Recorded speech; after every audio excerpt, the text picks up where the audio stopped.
Hi friends, ఈరోజు క్లాస్లో మనం బాడీ లాంగ్వేజ్ గురించి డిస్కస్ చేద్దాం.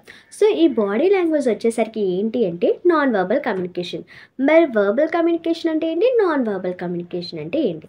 సో ఫస్ట్గా వర్బల్ కమ్యూనికేషన్ అంటే ఏంటంటే, ఫర్ ఎగ్జాంపుల్ ఒక పర్సన్కి ఏదైనా డేటా అనేది ఏదైనా చెప్పాలి అనుకుంటే మనం ఎలా చెప్తాం, నార్మల్గా నోట్తో చెప్తాం, లేదంటే ఫోన్స్ ఉంటే మెసేజెస్ చేస్తాం, లేదంటే కాల్స్ చేస్తాం. అంటే ఇవేంటి, డైరెక్ట్గా చెప్తున్నాం. సో డైరెక్ట్ అని చెప్పుకోవచ్చు. మరి నాన్ వర్బల్ కమ్యూనికేషన్ ఏంటంటే ఇండైరెక్ట్.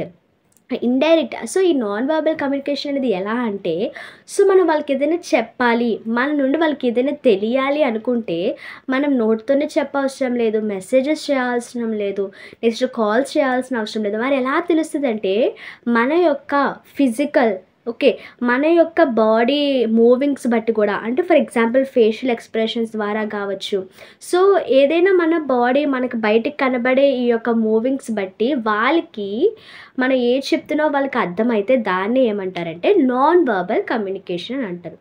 ఓకేనా. సో ఈ బాడీ లాంగ్వేజ్ అనేది ఏంటి అంటే non verbal communication. So body లాంగ్వేజెస్లో వచ్చేసరికి ఫేషియల్ ఎక్స్ప్రెషన్స్ వస్తాయి, పోస్టర్స్ వస్తాయి, నెక్స్ట్ ఇంకా వచ్చేసరికి hand movements, so eye contact, ఇవన్నీ కూడా ఎందులో వస్తాయంటే బాడీ లాంగ్వేజ్లోకి వస్తాయి. సో ఫస్ట్ వన్ తీసుకున్నట్లయితే ఫేషియల్ ఎక్స్ప్రెషన్స్. సో ఫేషియల్ ఎక్స్ప్రెషన్స్లో ఏంటి, సో మనం స్మైల్ చేసామనుకోండి, ఓకే ఆ పర్సన్ చాలా హ్యాపీగా ఉన్నారు అని ఎదుటి వాళ్ళకి చూసే వాళ్ళకి అర్థమవుతుంది. లేదు చాలా సాడ్గా ఉన్నామనుకోండి, ఓకే తను ఏదో బాధలో ఉన్నట్టుంది సంథింగ్ అని అనుకుంటారు. లేదు మనకి చాలా కోపంగా, లేదంటే ఏదైనా భయపడుతున్నామంటే తను ఎందుకో భయపడుతుంది, లేదంటే తనకి ఎందుకో కోపం వచ్చింది అని మనం చెప్పకపోయినా, మన నోటితో చెప్పకపోయినా మన ఫేషియల్ ఎక్స్ప్రెషన్స్ బట్టి వాళ్ళకి ఏం అర్థమవుతున్నాయి, మనం ఏం ఫీల్ అవుతున్నామో వాళ్ళకి అర్థమవుతున్నాయి. ఓకేనా. సో ఇది ఒక టైప్ ఆఫ్ బాడీ లాంగ్వేజ్. అదేవిధంగా సెకండ్ టైప్ ఏంటంటే పోస్టర్. ఫర్ ఎగ్జాంపుల్ పోస్టర్స్ అంటే ఏంటి, స్టాండింగ్, సిట్టింగ్, మనం నించునే విధానం బట్టి. ఓకేనా, మనం చాలా టైట్గా నించున్నాం అనుకోండి, అంటే చాలా బిగిసిపోయి నించున్నాం అనుకోండి, అప్పుడు ఏమర్థమవుతుంది, తను ఎందుకో భయపడుతుంది, లేదంటే ఇంటర్వ్యూస్లో అలా ఉన్నట్లయితే తను చాలా అన్కంఫర్టబుల్గా ఉంది, అన్కాన్ఫిడెంట్గా ఉంది, తను కాన్ఫిడెంట్గా లేదు అనేసి అర్థమవుతుంది. లేదు ఓపెన్ బాడీతో ఉన్నామనుకోండి, ఓపెన్ బాడీతో ఉన్నామంటే వాళ్ళకి ఏమర్థమవుతుంది, తను చాలా కాన్ఫిడెంట్గా ఉంది, తను చాలా ధైర్యంగా ఉంది. ఓకే. నెక్స్ట్ మనం వచ్చేసరికి ఐ కాంటాక్ట్. ఈ ఐ కాంటాక్ట్ మనం ఎవరితోనైనా మాట్లాడుతున్నప్పుడు వాళ్ళకి ఐ కాంటాక్ట్ ఇవ్వాలి. సో వాళ్ళు అడిగారు అనుకోండి, tell me about your self అని చెప్తే, so good morning one and all అనేసి మనం ప్రతి ఒక్కరు అక్కడ ఎంతమంది అయితే ఉన్నారో వాళ్ళందరికీ మనం ఏమి ఇవ్వాలి అంటే ఐ కాంటాక్ట్ అనేది ఇవ్వాలి.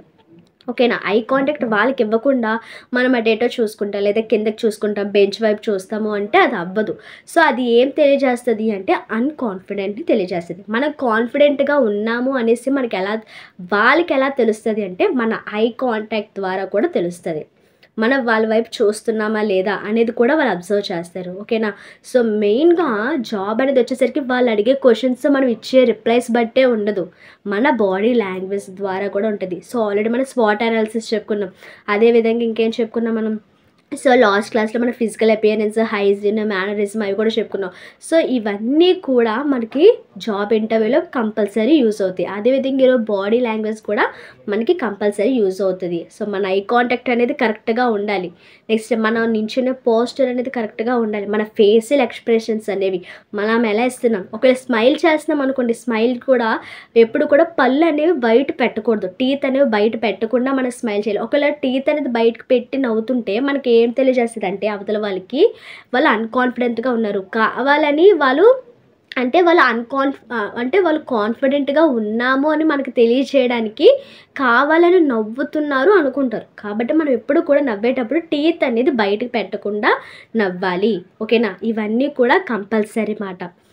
సో మనకి బాడీ లాంగ్వేజ్ అనేది మనం ఇంప్రూవ్ చేసుకోవడం వల్ల మనకేమి అడ్వాంటేజెస్ ఉంటాయి, ఎలా హెల్ప్ అవుతాయి అంటే, సో మనకి కాన్ఫిడెన్స్ అనేది, మనలో కాన్ఫిడెన్స్ అనేది ఉంది అని మన నోటితో మనం చెప్పకపోయినా మనకి కనిపిస్తుంది అనమాట. వాళ్ళకి ఓకే ఈ పర్సన్ అనేవాళ్ళు కాన్ఫిడెంట్గా ఉన్నారు అని మన బాడీ లాంగ్వేజ్ ద్వారా వాళ్ళకి తెలియాలి, కంపల్సరీ తెలియాలి. అలాంటప్పుడే మనకి జాబ్కి సెలెక్ట్ అయ్యే ఛాన్సెస్ కూడా ఎక్కువ ఉంటాయి. కాబట్టి ప్రతి ఒక్కరూ వాళ్ళ యొక్క బాడీ లాంగ్వేజ్, ఫేషియల్ ఎక్స్ప్రెషన్స్ కానివ్వండి, ఐ కాంటాక్ట్ కానివ్వండి, పోస్టర్, స్టాండింగ్ కానీ, సిట్టింగ్ కానీ, సో ఇవన్నిటిని కూడా ఇంప్రూవ్ చేసుకోవాల్సిన యూజ్ అనేది ఉంది. సో ఇది body language. Thanks for watching.